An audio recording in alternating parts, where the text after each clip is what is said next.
video aja yang hidup. Oke, saya mulai ya. Ini sudah proses recording. Layar PowerPoint saya terlihat jelas ya. Dewi dan Sasabella, Lelatus kok keluar rapat ini. Bisa terlihat jelas layar PowerPoint-nya? Oke, saya mulai ya. Oke. Masih ada ini Ya, Bu. mikrofonnya masih nyala. Oke, saya slideshow terlebih dahulu. Kan ada gambar mic, kamu tekan. Oke. Ya, oke, sudah terlihat lebih besar ya. Oke. Assalamualaikum warahmatullahi taala wabarakatuh. Materi kita pagi ini adalah tentang siklus menstruasi. Ya, oke ya. Seperti yang saya jelaskan sebelumnya. Oke ya. Usahakan pakai headset aja. Oh, biar oke. suaranya terdengar jelas. Seperti yang sudah saya jelaskan sebelumnya bahwa pada wanita, nah ini ya gambarnya yang pertemuan sebelumnya. Jadi wanita memiliki sepasang ovarium yang terletak di samping kanan dan kiri rahim, di mana ovarium ini akan menghasilkan sel telur ya, atau ovum. Nah, sel telur tersebut yang ditangkap oleh fimbria akan menuju ke saluran telur atau tuba falopi di sini ya. Dia akan menunggu kurang lebih 3-5 hari di sini ya. Nah, jika seandainya tidak ada sperma yang masuk, artinya tidak terjadi fertilisasi atau pembuahan. Nah, maka sel telur ini akan bergerak menuju dinding rahim atau endometrium. Nah, oke ya. Dinding rahim atau endometrium ya. Oke, di sini banyak terdapat darah ya. Nah, jika tidak dibuahi maka otomatis sel telur yang kecil tadi ya, dia akan ikut meluruh bersama endometrium atau dinding rahimnya dan keluar sebagai darah menstruasi. Oke, tahun lalu sempat ada yang bertanya, Bu, yang tanya laki-laki ya. Bu, sel telur itu kan kecil, tapi kenapa ketika keluar darah menstruasi itu yang keluar darahnya banyak sekali, dari mana ya? Jadi kemudian kalian mungkin juga bertanya, kenapa siklus menstruasi tiap wanita itu tidak sama? Ada yang mungkin 4 hari sudah selesai ya, ada yang sampai 7 hari lebih masih belum selesai. Jadi itu juga tergantung pada bagaimana ketebalan daripada dinding rahim ataupun endometrium. Oke, semakin tebal dari endometrium ataupun dinding rahim, maka otomatis darah yang dikeluarkan pun juga akan semakin banyak. Ya, oke ya. Jadi itu mempengaruhi dari banyak sedikitnya darah yang dikeluarkan pada saat menstruasi. Dalam Islam ya, menstruasi sendiri yang normal itu adalah maksimal selama 15 hari. Jadi jarak antara menstruasi yang pertama dengan menstruasi yang kedua juga minimal selama 15 hari. Nah ya, perhatikan bagaimana Bu jika seandainya ada yang mengalami menstruasi lebih dari 15 hari. Kita belajar sambil lalu belajar fikih ya. Oke ya, bab toharoh ya, bab kebersihan ya. Jadi kalau nanti ada yang mengalami menstruasi lebih dari 15 hari, maka dalam Islam itu dikenal dengan istilah darah istihadah atau darah penyakit ya. Oke, sehingga itu tetap dikenakan hukum wajib sholat ya, dengan catatan ya, tapi biasanya jarang ya, ini kasus kasus langka ya, jika ada yang sampai mengalami menstruasi lebih dari 15 hari. Meskipun Bu Erin dulu pernah mondok ya, waktu mondok juga ada beberapa teman yang mengalami kejadian ini, yaitu darah istihadah. Jadi masa siklus menstruasinya lebih dari 15 hari. Jadi ketika dia sholat wajib ya, itu wajib ya. Jadi dia harus dalam keadaan suci, artinya dia harus mengganti pembalutnya setiap kali melakukan sholat wajib. Nah, itu hukumnya kalau dia terkena mengalami darah istihadah ya. Jadi sudah bukan darah menstruasi lagi ya, bukan darah kotor lagi, tapi merupakan darah penyakit. Oke ya, jika seandainya siklus menstruasinya lebih dari 15 hari ataupun jarak menstruasi pertama dan menstruasi yang kedua itu kurang dari 15 hari. Jadi harus segera ganti pembalut setiap melaksanakan sholat wajib ya. Dan itu juga diusahakan agar saat melakukan sholat wajib itu darah tidak menetes. Jadi kesannya sholatnya dilakukan secara terburu-buru. Ya itu tidak enaknya ya. Oke. Nah, menstruasi adalah pendarahan secara periodik dan siklik dari uterus ya, disertai dengan pelepasan endometrium seperti yang tadi saya jelaskan. Nah, hari pertama pendarahan merupakan hari ke-1 siklus menstruasi. Nah, di mana normalnya itu adalah 28 hari. Jadi ovarium melepaskan sel telur itu secara bergantian antara kanan dan kiri.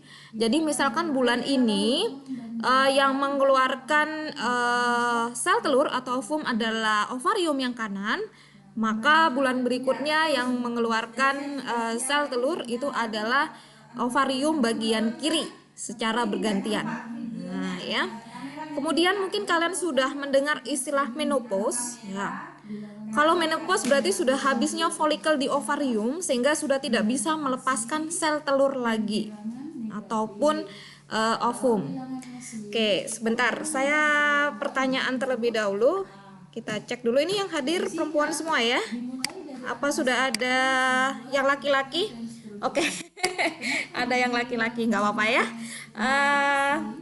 Ada nggak apa-apa jujur aja ya, ada nggak yang sudah mengalami menstruasi di bawah usia 12 tahun? Di bawah usia 12 tahun. Adakah dari kalian yang sudah mengalami masa menstruasi di bawah usia 12 tahun? Nanti hubungannya dengan gangguan pada sistem reproduksi. Oke. Alhamdulillah tidak ada ya. Oke, ada. Ya nggak ada ya. Nanti kalau ada mau konsultasi boleh, tapi japri saja ya. Mungkin kalau dirasa forum ini tidak nyaman ya. Jadi kalau kalian merasa ada gangguan atau keluhan di bagian sistem reproduksi, meskipun saya bukan dokter, mungkin saya bisa membantu sedikit banyak ya. Karena ini mungkin hal yang sedikit riskan, terutama buat wanita. Jadi nanti kalian ada yang namanya istilah kanker serviks ya, seperti yang kemarin sudah dijelaskan. Bahwa sebenarnya kanker serviks ini akan sangat berpengaruh terutama bagi perempuan yang sudah mengalami menstruasi di bawah usia 12 tahun. Nah, ya, oke. Itu penjelasannya. Nah, oke. Sekarang kita masuk bagaimana cara membuat grafik siklus menstruasi. Nah, kalian banyak sumber, jadi kalian bisa menggunakan sumber mana saja. Mungkin kalau di buku paket kalian, di buku siswa itu membaginya menjadi tiga ya. Ada sumber lain membaginya menjadi 4 macam. Oke ya. Oke, kalian bebas mau menggunakan yang mana karena sama-sama betul. Oke, kita mulai dari fase menstruasi dulu. Oke. Di mana fase menstruasi ini adalah proses peluruhan darah menstruasi bersama yaitu sel telur bersama dinding rahim atau endometriumnya. Nah, pada fase ini hormon ya, jadi wanita itu memiliki lebih banyak hormon dibandingkan laki-laki. Kalau laki-laki kemarin kita tahu adalah hormon testosteron yang dihasilkan oleh testis, tapi pada perempuan lebih banyak hormon lagi ya. Di slide nanti ada ya, meskipun untuk tingkat kalian ini mungkin hanya di bagian ini adalah hormon estrogen, progesteron, kemudian GnRH, FSH dan LH saja. Nah, ya. Oke, pada fase menstruasi ini hormon estrogen dan progesteronnya menurun. Kenapa? Karena di sini ada proses pelepasan sel telur dan peluruhan endometrium. Hati-hati pada fase menstruasi, karena endometrium itu meluruh, otomatis dinding rahim dalam keadaan tipis. Ada beberapa hal yang harus kalian perhatikan ketika dinding rahimnya tipis. Kalian harus mengurangi aktivitas, terutama yang bisa terkena langsung pada bagian perut. Ya, mengapa? Karena pada saat itu dinding rahim dalam keadaan tipis karena sedang meluruh. Oke, mungkin kalian juga pernah dengar ya ini ya, bahwa apa namanya, bahwa saat menstruasi nggak boleh minum minuman yang es dan lain sebagainya ya. Jadi sebenarnya pada saat menstruasi darah yang ada di endometrium itu memang seyogyanya harus meluruh semua, tidak boleh ada yang tertinggal, harus bersih, harus tuntas keluar semua. Jika sampai ada yang tertinggal maka akan menimbulkan gumpalan dan itu nanti bisa menyebabkan munculnya kista. Oke ya, sehingga itu kenapa disarankan supaya tidak mengkonsumsi es dan lain sebagainya, karena dikhawatirkan terjadi penggumpalan di bagian endometrium. Oke, paham ya? Nah, nanti saya buka sesi tanya jawab ya. Kemudian dilanjutkan dengan fase praovulasi. Ovulasi ini adalah pelepasan sel telur. Ya. Jadi praovulasi ini sebelum pelepasan sel telur. Nah, di sini ada hormon yang berperan yaitu FSH.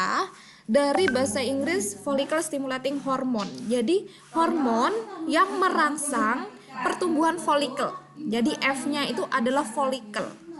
Oke ya. Nah, di sini ya juga berfungsi ada hormon estrogen. Jadi tadi pada fase menstruasi ya, endometriumnya tipis ya. Nah, pada fase praovulasi ini hormonnya sudah mulai merangsang agar endometrium mulai menebal.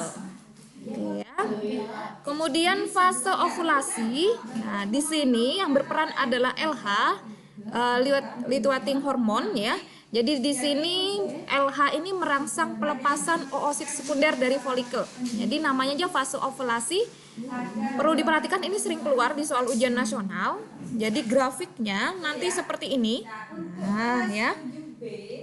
Biasanya yang sering ditanyakan adalah pada ini ya, pada fase ovulasi. Mengapa? Karena pada fase ovulasi yang berada di tengah-tengah atau pada hari ke-14 ya, pada hari ke-14 ini adalah hormon yang paling tinggi, itu adalah hormon LH ya. Kenapa? Karena dia akan membantu daripada merangsang pelepasan sel telur atau yang disebut dengan ovulasi. Kemudian ada fase pasca ovulasi ya. Karena tadi folikelnya sudah mengeluarkan sel telur, nah, akhirnya mengkerut. Nah, akhirnya berubah menjadi korpus luteum. Nah, ini akan menghasilkan hormon estrogen dan progesteron. Nah, progesteron inilah yang membantu kerja estrogen dalam penebalan endometrium. Oke, kita lihat lagi grafiknya ya. Jadi nanti kalian di kelas saya sudah memberikan tugas menggambar grafik seperti ini. Boleh persis seperti ini, boleh ambil di buku siswa, banyak sumber, bebas ya. Meskipun saya memberikan contoh video, kalian bebas berkreasi.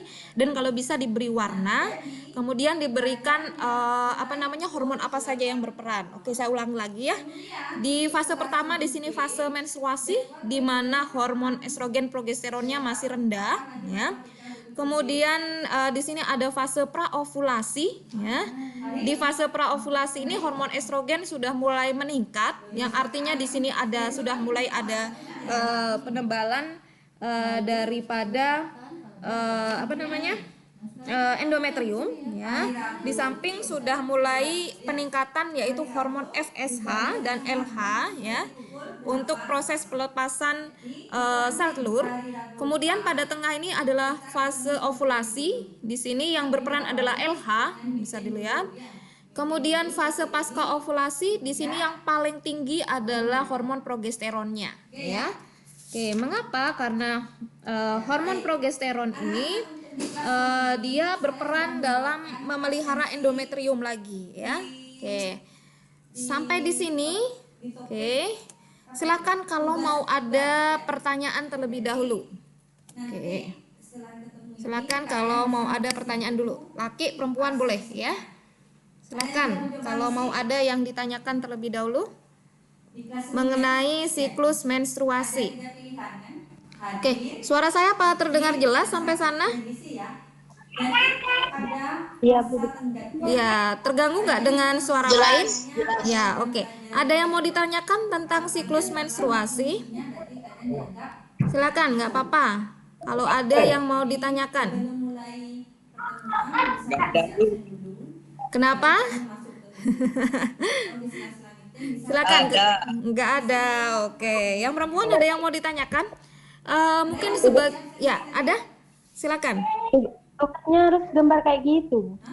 Oh, bebas gambarnya di buku siswa kalian kan ada ya. Jadi boleh gambar seperti ini, boleh yang jelas bentuknya grafik ya.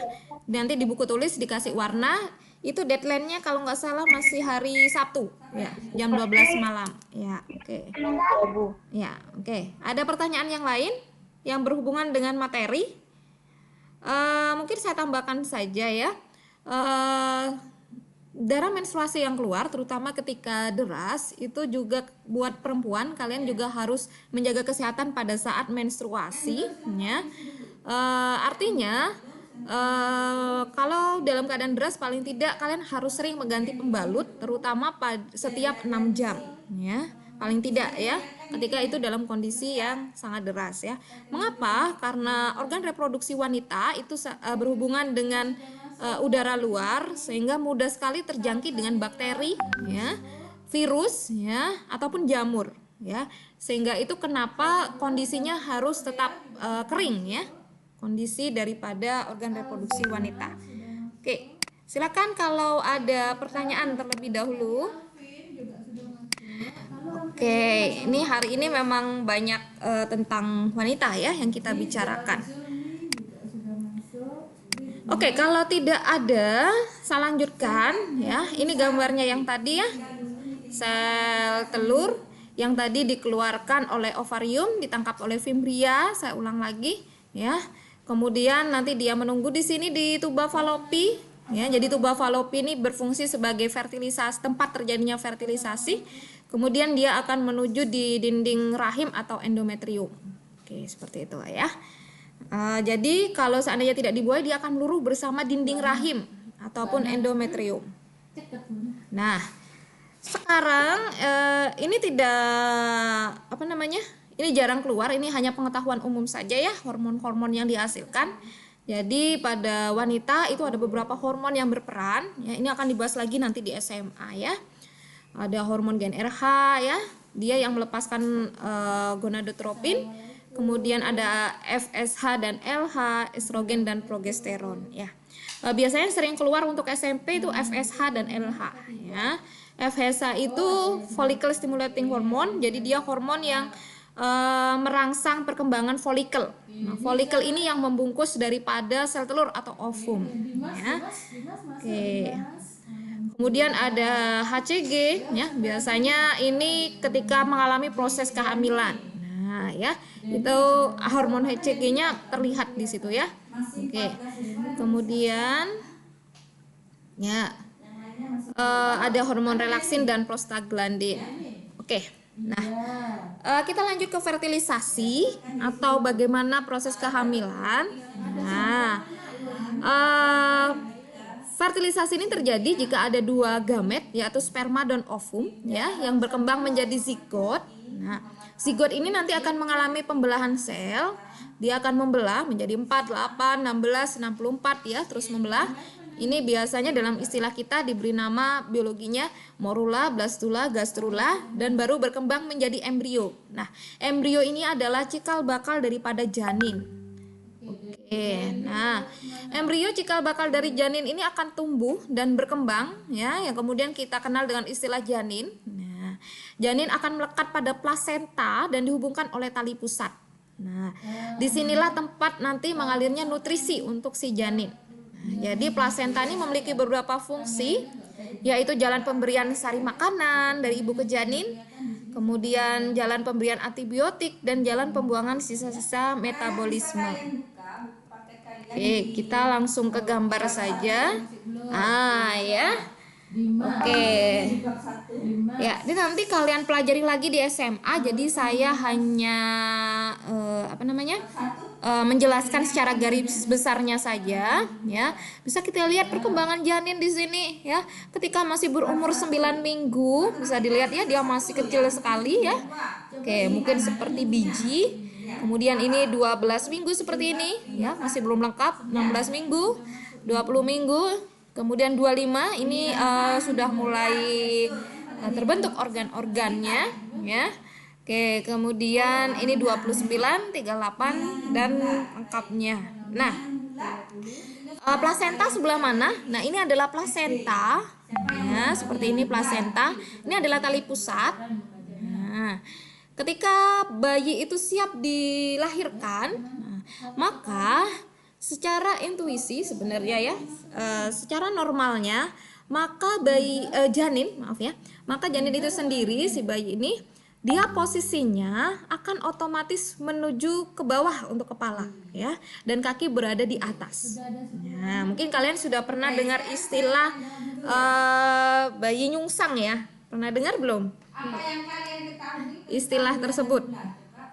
Oke. Pernah, Bu. Pernah ya. Biasanya tuh jika gimana? Jika posisi Kakinya kepalanya, iya betul, kepalanya ada di atas, kemudian kakinya ada di bawah. Nah, jadi posisi si kepala bayi ini dia harusnya berada di bawah, menuju jalan keluarnya. Lewat mana jalan keluarnya? Nanti lewat vagina. Ya. Oke, jadi itu kenapa vagina dikatakan sebagai tempat keluarnya darah menstruasi dan tempat keluarnya bayi. Nah, ya. Oke, bisa dibayangkan kalau seandainya kakinya yang di bawah, ya. Makanya itu hati-hati sehingga disarankan untuk melakukan operasi. Ya, sebenarnya kalau mau kalau sang ibu rutin melaksanakan sholat dengan khusyuk ya, sebenarnya gerakan-gerakan sholat itu ya kadang kita tidak pernah menyadari bahwa apa yang ada di dalam agama itu sebenarnya banyak sekali berhubungan dengan sains. Itu kenapa sempat ada yang berkata, ketika aku semakin mempelajari sains, semakin aku mempercayai adanya Tuhan. Ya, nanti kalian akan lebih ini lagi. Jadi fabi ayyi ala rabbikuma tukadziban ya. Sungguhnya nikmat apa yang kamu dustakan, kan begitu dalam Al-Qur'an ya. Nah, begitu pula dengan perkembangan bayi ini ya. Jadi dia sudah secara intuisi itu sudah otomatis dia harusnya bergerak ke bawah ya, kecuali mungkin beberapa kasus tertentu ya. Jadi kepala dia posisinya di arah vagina, jadi seperti ini. Dan perlu diketahui ya, karena Bu Airin sudah 3 kali melahirkan ya. Sudah punya 3 kali pengalaman melahirkan anak ya. Perlu diketahui bahwa vagina pada wanita ya, ini mungkin harusnya tidak masuk dalam pelajaran SMP ya, mungkin di SMA, tapi gak apa-apa lah buat review saja. Vagina wanita itu sebenarnya elastis. Jadi ketika tahapan proses melahirkan, dia akan membuka secukup berapapun besarnya kepala si bayi. Ya, jadi dia akan membuka secara elastis berapapun ukuran badan si bayi. Dan ketika bayi ini keluar kepalanya dan ditarik ya kepalanya, baru nanti badannya ikut menyusul ya. Nah, itu otomatis si vagina tersebut akan menutup. Nah, itu adalah mujizat ya. Nah, itulah elastisnya ya. Bisa dibayangkan itu kalau sesuatu yang memang benar-benar ciptaan dari Allah. Bisa dibayangkan kalau berbeda lagi mungkin dengan ciptaannya manusia ya. Memang ciptaan dari Allah. Jadi memang sudah disusun sedemikian rupa, diciptakan sedemikian rupa, jadi bisa membuka dan menutup secara elastis. Ya, bisa dibayangkan kalau kakinya ada di bawah, ditarik duluan. Ya, bersyukur kalau seandainya kepalanya tidak lepas ya. Ya, itu kenapa sangat riskan ya jika bayi dalam kondisi sungsang melahirkan dengan cara normal, sehingga biasanya dokter akan menyarankan dengan cara operasi sesar. Oke, seperti itu ya. Nah, ini proses tahapan bayi melahirkan ya di sini. Ya, ini ya, keluar dan dia otomatis akan menutup, dan perlu diperhatikan ya, tali pusat ini harus ditarik ya, bersih ya. Kalau jangan sampai ada yang tertinggal di dalam rahim sang ibu. Oke, ini pernah kejadian ya, malpraktek sebenarnya ya. Jadi ketika proses melahirkan, jadi ini tidak dikeluarkan, biasanya ditekan ya. Kalau untuk bidan, ditekan di bagian perut sehingga semua bagian di sini nanti bisa keluar lepas bersama keluarnya jabang bayi. Nah, jika ini tidak dikeluarkan, maka di dalam rahim ini akan mengalami pembusukan. Nah, ini tetangga saya pernah mengalami hal ini ya. Jadi jadi bidannya tidak melakukan hal tersebut sehingga ada yang tertinggal. Dia jatuh pingsan ya, jarak berapa bulan karena di sininya sudah membusuk. Ya, di sini sudah membusuk di dalam rahimnya. Jadi mau tidak mau sehingga pihak rumah sakit bertanggung jawab ya mengganti sejumlah uang karena tidak mau ribut ya. Sehingga di sini harus diangkat rahimnya. Bagaimana kalau rahim diangkat? Kalau rahim diangkat berarti sudah tidak mungkin memiliki kemungkinan tidak bisa memiliki anak lagi karena sudah tidak ada tempat berkembangnya janin. Ya, karena tidak memiliki tempat berkembangnya janin. Oke. Ini materi kita hari ini ya, siklus menstruasi dan kehamilan. Oke, silahkan kalau mau ada pertanyaan. Terlebih dahulu. Ada yang mau ditanyakan? Sebelum saya ke kuis. Ada? Ada yang mau ditanyakan terlebih dahulu? Ada positif, ada negatif, kemudian yang satu lagi apa? Oke, ada yang mau ditanyakan? Tidak ada. Oke, sudah jelas semua. Saya bisa lanjut ke kuis ya. Ya, oke. Ya, silakan. Nanti yang bisa menjawab dinyalakan mic-nya. Nanti saya berikan nilai tambahan. Oke, 9C. Oke. Oke, pertanyaan pertama. Ya. Oke, pertanyaan pertama. Oke, sebentar ya. Tadi tentang siklus menstruasi ya. Berapakah berapakah jumlah ovarium yang dimiliki oleh wanita? Oke, silakan yang bisa langsung menjawab. Berapakah jumlah ovarium yang dimiliki oleh wanita? Oke. Silakan. Berapakah jumlah ovarium yang dimiliki oleh wanita? Oke, silakan. 2. Ya, betul. Betul 2. Mia ya? Ya, oke. Mia Puspita. Ya, wanita memiliki 2 ovarium ya. Bagian kanan dan kiri rahim. Ya, betul sekali ya. Yang nanti akan melepaskan sel telur. Ya, oke. Kemudian pertanyaan selanjutnya, oke, pada saat terjadi siklus menstruasi, bersama apakah sel telur atau ovum itu meluruh? Oke, pertanyaan yang kedua, pada saat terjadi siklus menstruasi, ya, atau pada saat terjadi menstruasi, bersama apakah sel telur tersebut meluruh? Oke, tadi sudah saya jelaskan. Bersama apakah sel telur tersebut meluruh? Oke. Silakan. Oke. Ini ada suara bapak-bapak ya. Ya. Ya, Dewi, ya, silakan kalau mau menjawab. Oke, bersama apakah tadi sel telurnya meluruh? Apa? Kurang keras? Ya, betul sekali. Bersama endometrium atau dinding rahim. Ya, oke. Ya. Oke, silakan kalau mau ada pertanyaan. Oke, tidak ada yang mau ditanyakan? Oke. Jadi nanti di materi ini kita ada total 4 tugas ya. Yang pertama pembelahan sel sudah kalian kerjakan. Kemudian gametogenesis, menggambar siklus menstruasi, dan yang terakhir minggu depan yaitu gangguan pada sistem reproduksi. Oke, ada yang mau ditanyakan terlebih dahulu sebelum saya akhiri meeting kita hari ini? Oke, tidak ada? Tidak ada. Oke, kalau tidak ada, saya akhiri. Ini Ahmad Madani, ada yang mau ditanyakan dulu? Tidak ada, Bu. Oke, tidak ada. Jangan lupa di bagian tugasnya ya, terakhir itu menggambar grafik ya. Iya, Bu. Dikerjakan hari Sabtu. Oke, kalau tidak ada pertanyaan, saya akhiri.